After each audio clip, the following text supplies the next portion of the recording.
Hey everyone, Glenn here from Mind Over Meniere's. I wanted to make a video today to try to explain what it's like to live with and be diagnosed with Meniere's disease. I think this is something that a lot of people really struggle with. It's really difficult to explain what it's like to live with Meniere's disease, to explain the struggles and the suffering that a lot of us go through.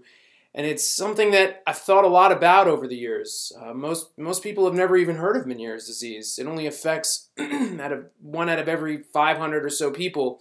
And to this day, I've only ever met a small handful of other Meniere's patients in person.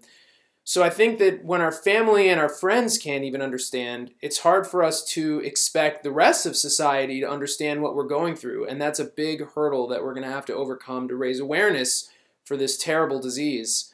But I'm going to give it a shot and try to explain what it's like. For starters, most people will never know what it's like to face a rare and complicated medical diagnosis. Now, that's not to say they'll never get sick. They may, and they may get really sick. But most of the time, it will at least be easy to comprehend what they're dealing with.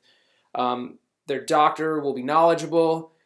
They'll explain all the different treatment options. And at the very least, they'll have a good idea of what they need to do next. But when you suffer from such a complicated and rare condition like Meniere's disease, there are no certainties. There's very little understanding, and there's a lot of pain and confusion and despair. And unfortunately, hope is just not a part of the equation for a lot of us. And that's a big problem because I really feel like there is hope for everyone. There's always hope. So I want you to close your eyes and think back to a time in your life when everything was going really good. Now imagine you're walking along one day when all of a sudden everything starts to spin around you. Your whole world starts to spin like you're on a tilt-a-whirl. Of course, you fall to the ground and all you can really do is hold on for dear life. You don't know it, but you're experiencing vertigo. It feels like you're very, very drunk, but you haven't had any alcohol. Your brain is suddenly in shock and thinks that you might be poisoned, so you get very nauseous and you start throwing up, but it doesn't help because, of course, you haven't been poisoned. The world just keeps spinning around you. You can't focus your eyes. You might be able to open your eyes, but it's very difficult. You're completely incapacitated as the minutes turn to hours and time just keeps going by. You're terrified. You're confused. You can't get up or walk or do anything.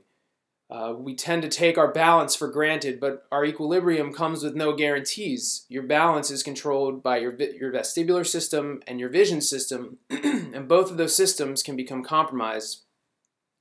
The hours go by and everything is still spinning, but maybe less intensely now. Your world is slowly resolving back into place. Reality stabilizes, and you can finally open your eyes again.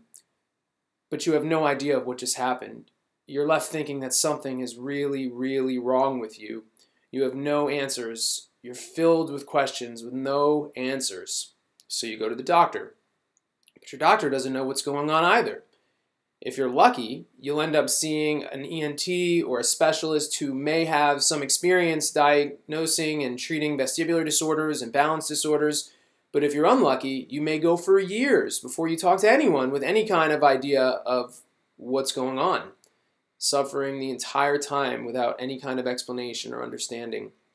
If you do get lucky, your luck might sound something like this. We're going to have to run some tests, but it looks like you have Meniere's disease. There is no cure.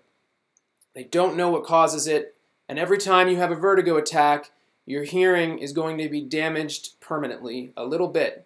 Over time, you may lose your hearing entirely. You have to immediately cut out alcohol, coffee, you have to go on a lower sodium diet, you have to lower your stress, you have to get healthy, you have to start exercising, you have to do all of these things, and you have to do them now. It's a lot to take in. So you leave the doctor's office and you're terrified. You want to understand, but nothing makes sense anymore. The problem just became very real and very permanent. So you go home and you start searching on Google for Meniere's disease, but everything just gets a whole lot worse because so much of what you find will conflict with everything else you find, and so much of what you find is negative. So very quickly, a picture of the worst case scenario becomes fixed in your mind, and all the while, you're suffering. You're having vertigo attacks. There's a constant feeling of pressure and fullness in your ears that's extremely uncomfortable. Your hearing is impaired, and you're worried about going deaf. And your senses turn against you too. Suddenly, bright lights, crowded areas, and noisy environments will overwhelm you in an instant. And your job is in jeopardy too. That's assuming you even still have a job.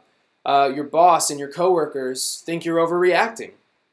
And through it all, there's the fear. The fear of having a vertigo attack pervades everything. It can make it hard to leave the house. You constantly fear that it's going to happen again, and you have no idea of when it's going to strike next. And even if you're not having vertigo, you're still cognitively impaired by brain fog, fatigue, dizziness, and you have tinnitus to deal with. And there are no certainties anymore. You look fine, so no one thinks you're sick, but you are. You're really sick, and no one believes your pain. It's really a hard position to be in, and you just don't know what to do next. Now, I know this is a really dark picture that I'm painting here, but it's easy to see why so many people lose hope. But the truth is that it's not entirely bad. A lot of people are able to improve their symptoms with careful lifestyle management, with medication, and in more stubborn cases, various surgeries can help as well. So many people like me do learn to live in harmony with their symptoms and go on to live productive or somewhat productive lives. But it is not an easy journey. And when the people around us, especially the people closest to us, don't understand, it can make everything else so much more difficult. But again, it is possible to succeed, and that possibility is what gives us hope. It's why I started this blog and this YouTube channel and wrote a book to show people that there is hope. It took me years to find ways to cope and to manage my symptoms, years of trial and error, and I share my stories and I share my ideas because if information is the missing piece, no one should ever have to suffer for years. So if you or if someone you love suffers from Meniere's disease, I encourage you to share this video with them, share your story with them. You can write a blog or make a video to share your story with others. I think the power of your story is enormous, and that together our stories and our voices will be heard, and hopefully we'll be able to raise awareness and bring attention to this terrible condition. So that's all for now. Thanks everybody. I'll have a lot more of these videos to come in the future.